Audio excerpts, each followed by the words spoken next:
Have you ever noticed how one betrayal can quietly change us? Not just how we feel, but how safe we feel around people, especially when the betrayal comes from someone close. That moment doesn't just hurt, it trains the mind to remain alert. We usually think trauma has to be loud, an accident, a fight, a visible wound. But the loss of trust works differently. Nothing breaks on the outside, nothing visible, yet something shifts inside. Our body learns a lesson. Closeness can be dangerous. No one can be trusted. And once the body knows that it doesn't forget easily, humans aren't wired to live alone. For most of our history, survival depended on groups, families, and tribes. Trust wasn't emotional, it was survival. Trust wasn't learned, it was primal. Trust determined who shared food, who warned of danger, and who protected children. This is why betrayal stings. It hurts like a sword piercing through our hearts. Psychologists have a name for loss of trust. They call it betrayal trauma. It happens when the very person we rely on for safety becomes the source of danger. It creates cognitive conflict. Inside our brain, there's a tiny almond-shaped alarm system called the amygdala. Think of it as our internal smoke detector. When we are betrayed, that smoke detector gets stuck in the on position. Even years later, when we are sitting with a new friend or a kind partner, our amygdala might still be scanning for smoke. When trust is broken, the nervous system responds as if safety itself were threatened. It continues to remain in survival mode even after the trauma has ended.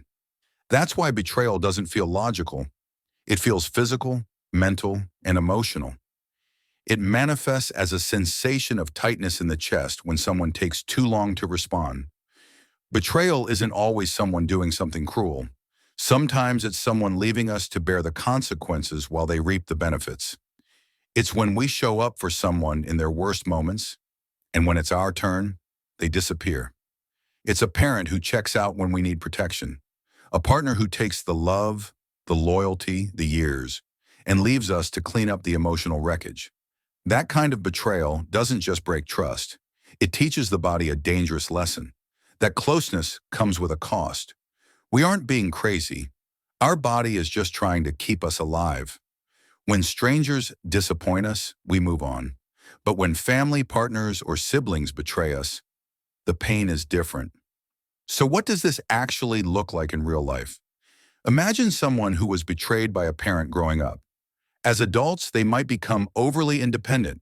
They refuse help, not because they don't need it, but because needing someone feels like a trap.